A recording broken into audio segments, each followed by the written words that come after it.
Greetings, Guardians. My name is Byfear. What follows is the first campaign mission of Renegades. I'm going to be doing a commentary over some parts of it where there's no dialogue. That commentary pauses for dialogue, so you don't miss any story details. That being said, if you want no spoilers, there's a reason why there's EDZ gameplay here. Turn off right now. This will spoil cutscenes, major plot beats of Renegades from the first mission, characters, and some various other things that you will naturally see when you play the expansion for yourself. This has been your spoiler warning. As I go through, I'll also be sure to give my thoughts at different points, talking about all the different things that we're seeing, and I'll explain some lore beats as we go through. Also, this is a bit of a new kind of format for a video, so if you enjoy this, please let me know. It takes a little bit more work on my end of things, but if there are particularly important exotic missions, campaign missions, dungeons, anything along those lines that you guys want to see this for going forward, I might consider doing it.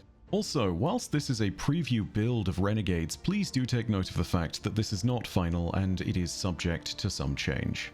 And one last quick note, I'm not allowed to show you the opening cutscenes of Renegades just yet, but I can talk about them, so that's what I'll be discussing after we've heard a little bit at the beginning of this mission from Arnor and Eris.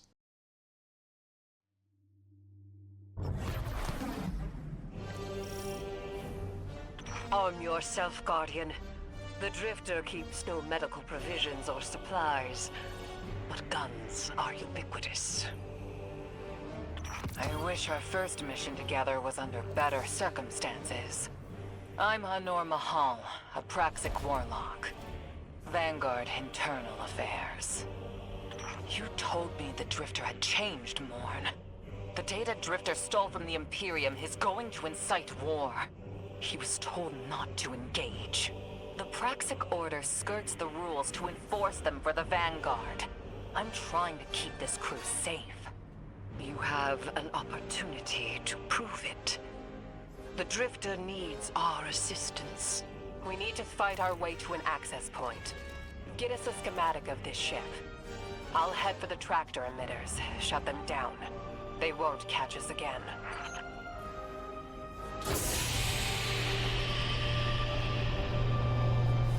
So the opening here is a really clear throwback to episode 4 and the opening there. You've got the equivalent of the Tantive 4, the blockade runner, being chased down by the Star Destroyer. In this instance, though, it's a Barrent Imperium ship chasing down the Drifter's derelict. And you even have a data disk on board, needless to say, filled with important information and plans. Beyond that, though, there are some other things we should talk about. The appearance of Premier Loom, the large Cabal figure who first boards the derelict, is something that I really don't like. I think I'm not the only one who'll pick up on this, but he is way too stiff in that cutscene. He doesn't even flinch when the bullets are fired at him, which might be a testament to strength. And I know that they're probably trying to channel the Rogue One Darth Vader moment, but it doesn't work. It looks as though he's not animated in this. It looks like he's just standing still. Meanwhile, there's a lot of dynamic motion going on around him, and I don't know, it kind of falls flat for me. Dredge and Bale entering afterwards, however, yeah, that feels classic Star Wars, and honestly, it's a decent introduction to the villain themselves. But you will learn a lot more about them, and one introduction and a few lines is nothing compared to everything we're about to learn. Beyond that, though, I do want to say I love the contrast and comparison of Eris. She is really channeling the Witch of Dathomir vibe, using all of the hive magic that she has to create those big green glyphs in space, blocking energy projectiles going after the derelict. That's a really cool visual. It nails the kind of cross-section of Destiny in Star Wars, I think.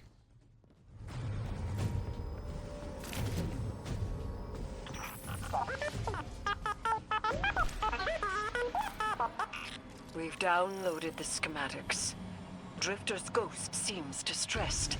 I believe she's probably upset he's in danger. What a selfless ghost for a scoundrel. Unlikely. They hate each other, but she did manage to ping his location on the ship's schematics. Legions of the Barrent Imperium, hear my call over the mountains and the seas. The lights have corrupted our Empress. She is drunk from their lies for a battle for the city. We've bled for them, for their city. I implore you, bleed them in return.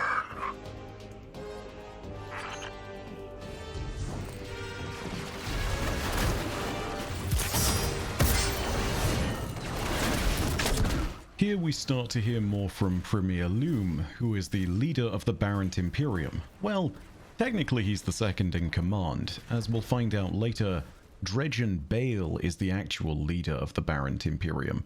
So this is Bale's second in command, but he's clearly the highest ranking Cabal within this group. So he's a character we're going to want to get to know. That being said, he does actually give us a little bit of information about the Barrent Imperium and their origins. There are lots of different groups of Cabal around the system now.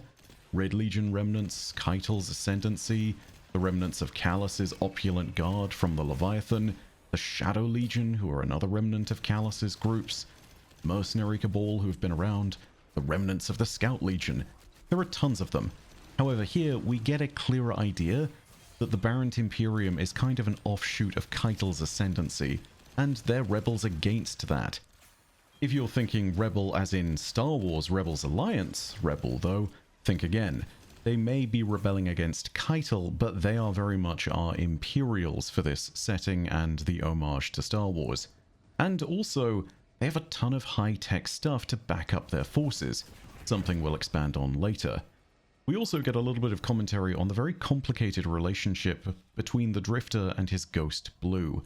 She's a character that we'll also get to know in Renegades, but for what it's worth, Arnor's initial take here isn't completely wrong, I don't think. There is definitely a lot of animosity to be found there, but it's also a relationship that needs to be unpacked. The Drifter despises the fact that a ghost can bring him back to life and cause him continual suffering. However, that doesn't necessarily mean that Blue feels the same. Their defenses. I recognize the ablative design. Keitel had shared some theoretical schemas with the Vanguard.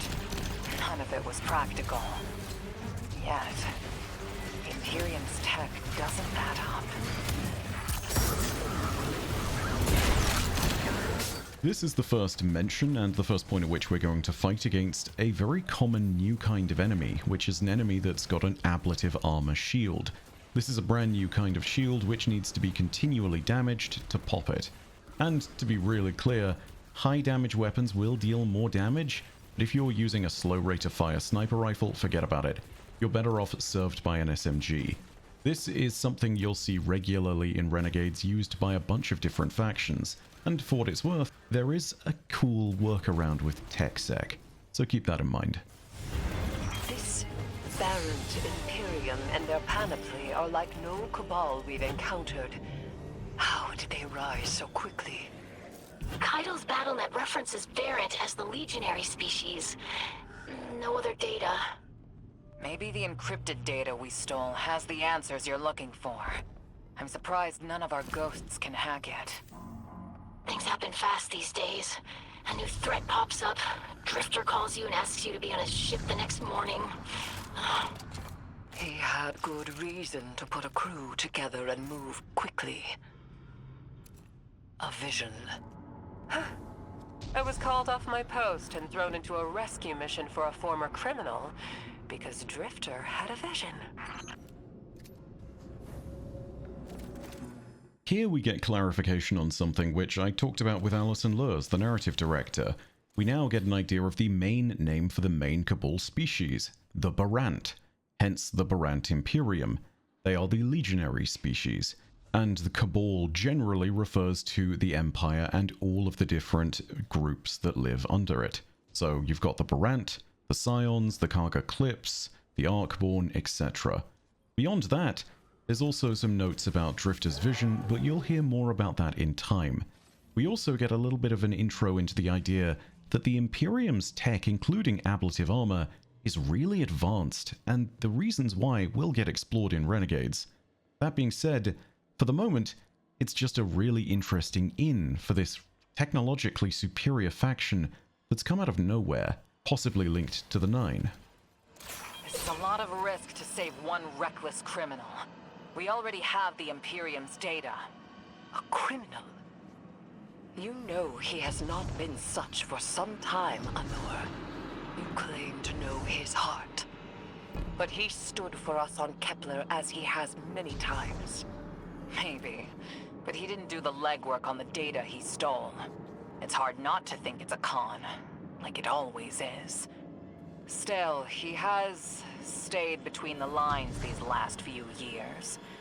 I'll give him the chance to explain himself. Guardian, I sense him through the darkness. The Drifter. They have him in holding. His captor wields something familiar. An entropic stillness. Stasis? He has an unsettling, powerful connection to the darkness. While we've got a second here, and whilst we've just heard a lot of talking from her, let's talk a bit about Anor Mahal. She is indeed the Jedi equivalent that'll be running with us. She's a member of the Praxic Warlocks, and whilst we've never seen her in-game, we have interacted with her. In particular, Season of the Drifter had the Loyalty Quest, where you could side with either her and the Vanguard, or the Drifter and your fellow renegades. Dredgens, perhaps at the time being. Although not real Dredgens, of course. At the end of the Season of the Drifter, she came to the realization that the Drifter wasn't truly a threat to the city, and she's tolerated him ever since. But needless to say, as you can hear, she does not think highly of him. Meanwhile, Eris also mentions stasis, which makes sense. You'll see that Drifter is encased in it later, but she also touches on something very important. She senses the antagonist Dredgen Bale's connection to the darkness, and that it manifests principally as stasis. This is not just how Bale froze Drifter in the block. It's also a power he uses regularly. In particular, there's one cutscene I think you'll all notice it in.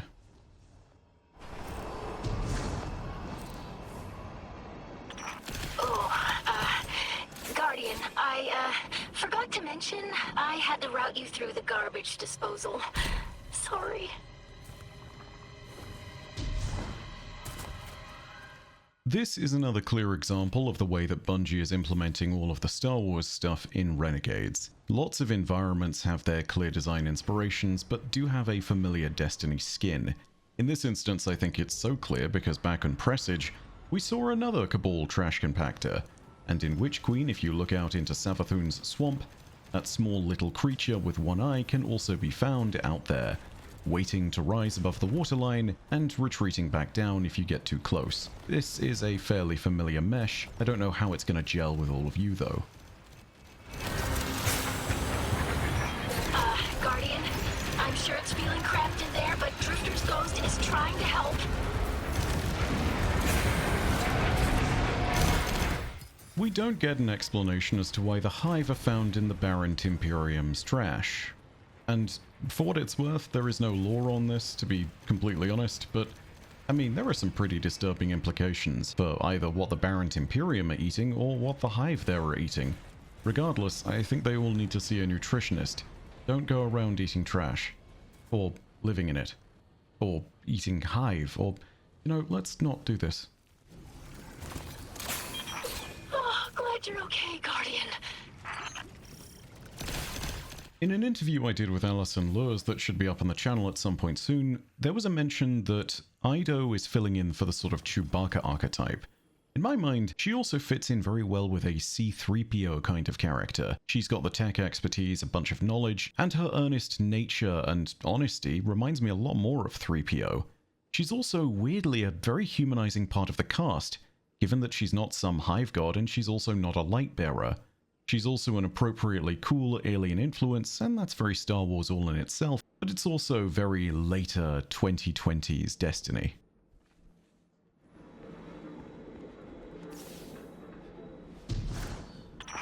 You're in the detention zone. Drifter's nearby. Close enough to radio you. Hey, I'm up to my chin in stasis. Are you alright? Hearing you makes it so, Moonlight. I've almost reached the tractor emitters. Get the Drifter back to the ship and start the engines. thought I left the dredgens behind. There's Lightbearer. His name's Bale. Dredgen Bale. I don't know why they're showing me something I thought I buried. But I was right. The Nine ain't done with us. Did you come for Dredgen Hope? Or for me? The singularity of Kepler was to be the deliverance of the Outer Nine. Your clotted, spilled blood denied our liberation. Know this false weapon. In every future, you are a jailer. How? This is the soul of a celestial body. One of the Nine. They are speaking without the emissary. Okay, so I'm going to be talking about what happens here in this brief moment for a lot, even past this particular moment, because there's a lot to be said. But the big immediate revelations that we get here are as follows. There is the massive pivotal reveal to the story of Renegades, which is simply that Bale is working with Six, a member of the Nine. Not only do we have a Dredgen to deal with now, but we have a member of the Nine empowering them. More importantly, they name us as a false weapon, which levels with the idea that Six didn't vote for us to be the weapon of the Nine all the way back at the Council in Edge of Fate. This also confirms the Drifter's key suspicion that the Barrent Imperium is only as powerful as it is because there's a member of the Nine backing them. So yeah, we have a really powerful member of the Nine who is starting to step into the picture here. We'll talk more about Six in a moment. Suffice to say, they are not our friend.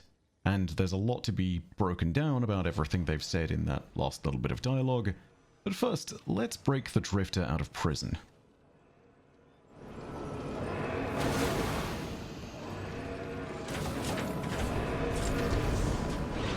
You've done well to find him, Guardian. My new throne may be able to assist us against the Nine. Each slain Imperial soldier I shall attempt to tithe to a communion with the Nine.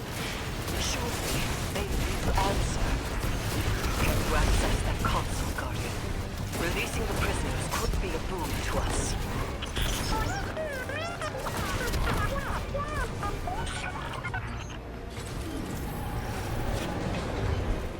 Before we return to our discussion about Six and Dredgen Bale, I think it's very interesting that Eris here talks about using her powers as a hive god and her throne world in particular as a nice third way for us to interact with the Nine. She is, after all, still a god, even if she's not as powerful as she was when she cut off Zivor Roth. It makes a certain degree of sense that she's going to try everything, especially when they've messed with the Drifter, her partner. Continuing to talk about the big revelations we had from the last introductory bit of dialogue from Dredgen Bale, though, there are some things I should remind you of. Dredgen Bale for a moment was hosting the voice of one of the Nine, Six. To do so is not easy. Remember that Lodi had to specifically be found and pulled forward in time in order to actually be made into the emissary. So Bale being used by Six here is kind of a radical move. This surely can't be good for everyone involved. That being said, Six is the real character that I think gets a lot of expansion in this moment. For those who don't know, Six is one of the Nine, in particular, the member of the Nine that is attached to the planet of Saturn. It's likely that they are the member of the Nine that is interacting with the Lord of Everynothing.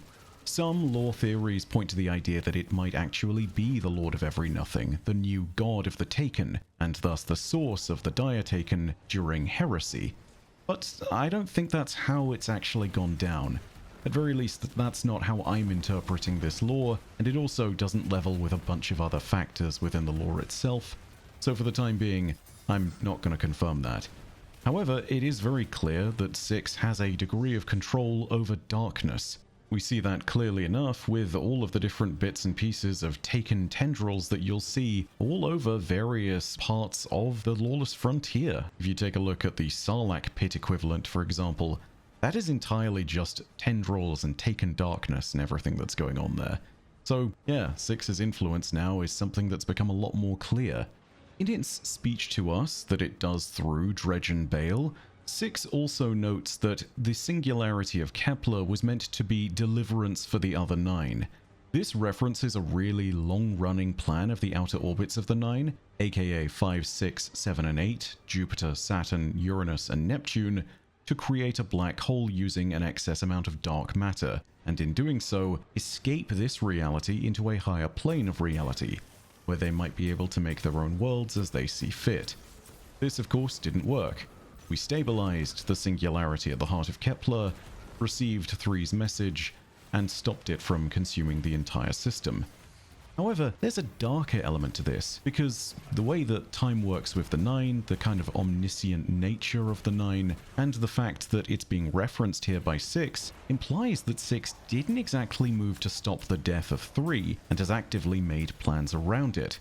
This probably means that it's executing plans now that have been in motion, well, since its conception, given how the Nine work.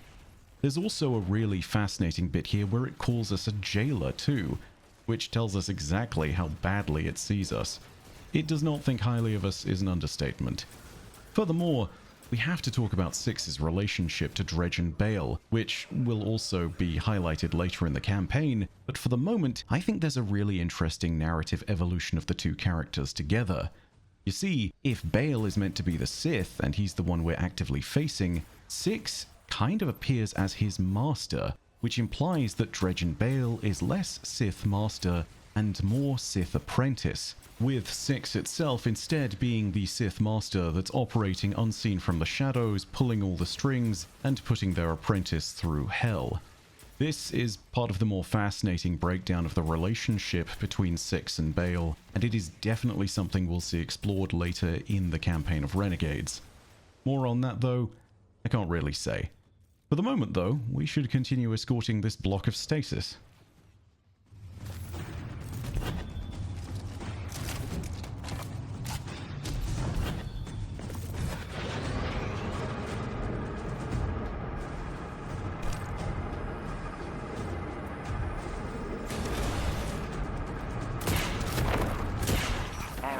Guardian, we're on a closed line. Ido hasn't read it. If the Nine are behind this, we should give Lodi a call. This is beyond Praxic expertise. And yours.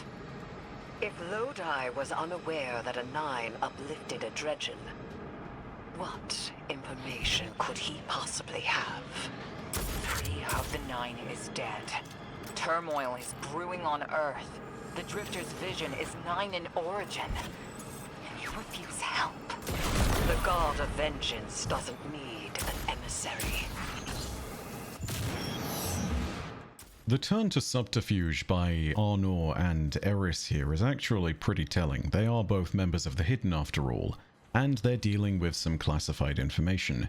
You see, there was that prophecy that 3 gave us at the end of Edge of Fate, which was that essentially that if it dies, there will be an extinction event. It only gave us that prophecy considering that there was a chance we could avert it, but in the meantime, the Vanguard has classified that prophecy so that there isn't just panic in the streets. You can sort of tell what's going on, because in the lore there is a pileup of catastrophes happening in the background. Gravitational anomalies, red phosphorus blood rain, and dying crops are all indicators of 3's death. However, the secret generally was locked down to prevent panic, and that means that not everybody here knows, including Ido. Ido is someone who is known for breaking in and finding information regardless, so whether that lasts or not is something we'll find out. Eris is also quite understandably annoyed at Lodi's lack of foresight, but the depth of his connection to the 9 is probably unclear to her at this particular moment. However, I can't help but empathize with her. Right now, the whole of the world is falling apart back on Earth, and we have a member of the 9 who's decided to empower an enemy that is capable of killing Guardians and causing destruction on a massive scale. This is something that Lodi could potentially have warned us about. That being said, again, the depth of his connection to the 9 is unclear, and he can't exactly see into the future yet. At least, I don't think he can. If he can, it's only to a very limited degree, and he certainly doesn't have the omniscience that the 9 do.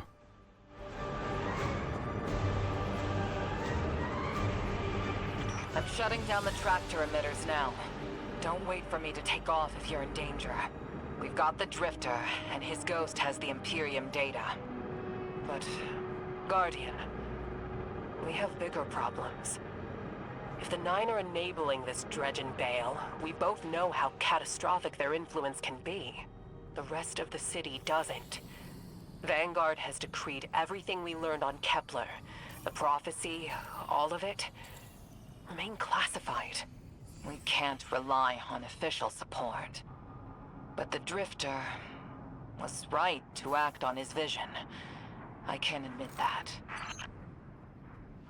So, here comes one of the final combat sections of the mission, and this involves a few of the Imperium's walkers, aka the ATST equivalents. This is actually also something which caught me off guard because, yeah, I died here. This is the legendary version of the mission, and between the walkers and some colossi, yeah, I actually went down one time. Now, that being said, I think it's worth talking about these behemoths for just a moment because they are actually pretty cool. Yes, you can fight them and they are a big set-piece fight when they do happen, but they can also be called in as one of the renegade abilities over on the Lawless Frontier. And when you do that, that's actually pretty cool. When you start a Lawless Frontier mission, you get 4 possible loadouts for one of the behemoths. And they've got a variety of different weapons. All of them are relatively powerful, although the base one I think just lacks weapons as secondaries generally. That being said, the iconic one for my money is something you'll see in a moment. A stasis bomb. It's very seismic charge coded. If you remember Jango Fett's bombs from episode 2, you know what I mean. The sound is on point for those as well.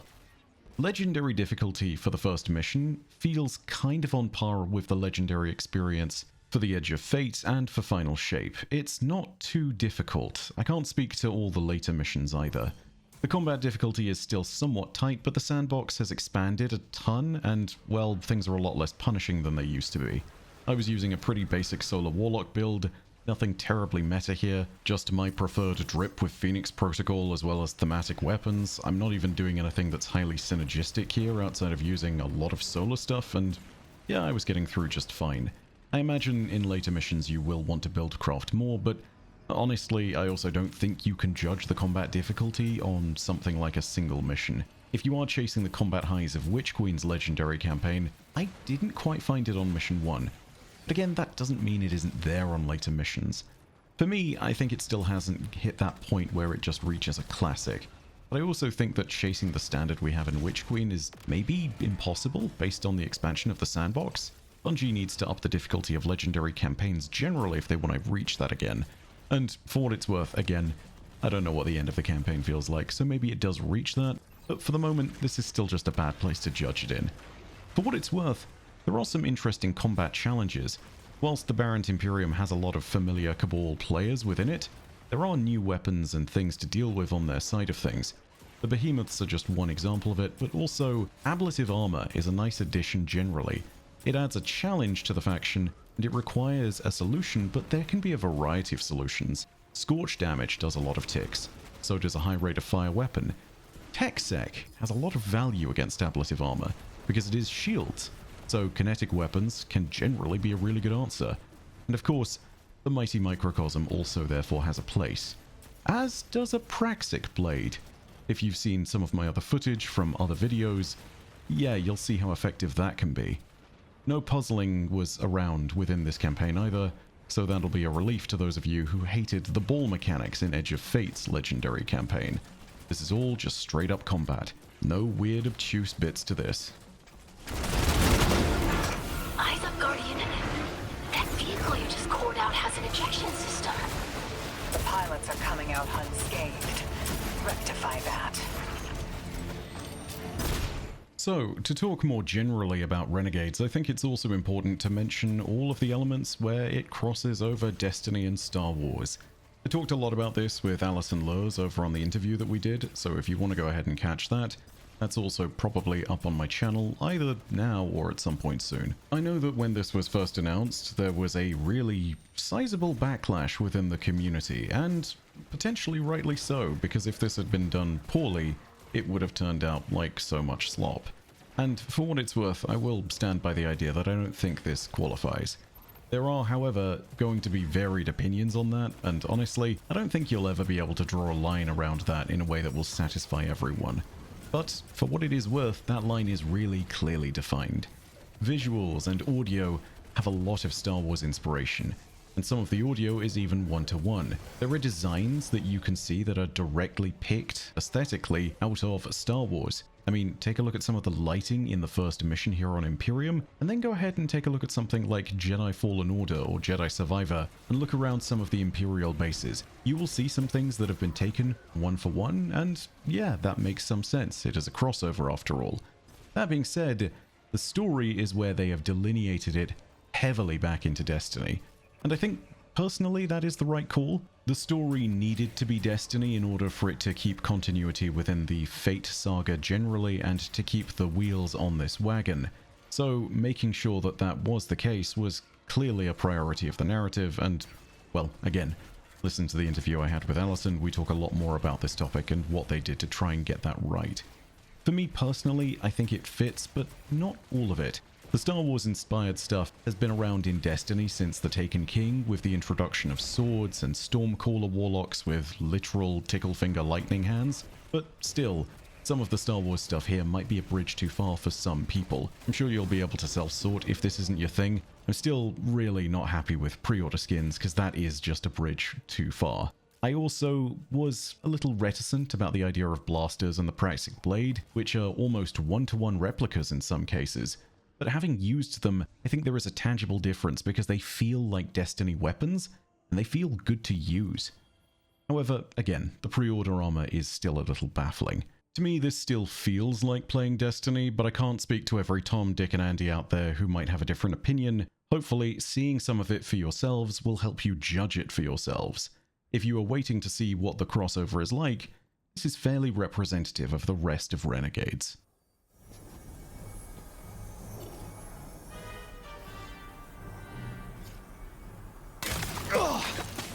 Damn, lost a little skin there. Thanks for the save, hero. Thought I was gonna end up chilling drinks for the Imperium.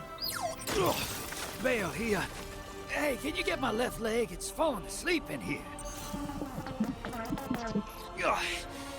Okay, fine. You talk like the emissary talks. It can't be the 9, and that's why it has to be. No, I'm not gonna ditch you for him. Can't you have a little faith? Knock that off. Just tell Arnor to hurry up and disable that tractor beam so we can blow this fuel depot.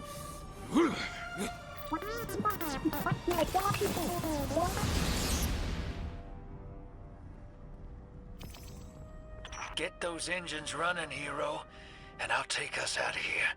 We don't want to be anywhere near that dredging. One of the 9.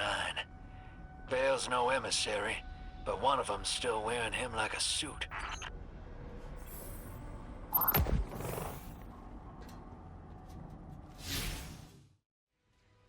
Anyway, this concludes our first look at the first mission of Renegades, Imperium. Thank you so much for watching. If you enjoyed, go ahead and check out the other content that I recorded while I was at Bungie. I've got my general thoughts and impressions on Renegades, covering a vast swath of topics. I also have an interview that I did with Allison Lurs, and that has plenty of gameplay in the background if you want to go ahead and check that out, but it also has a lot of us yapping about lore topics, talking about Star Wars, Destiny, and everything in between. So, thank you very much for watching. If you enjoyed, know that your viewership as always has been quite enough for me, and that in the meantime, my name is Bife. Rodacia Arastra. I'll see you Starside.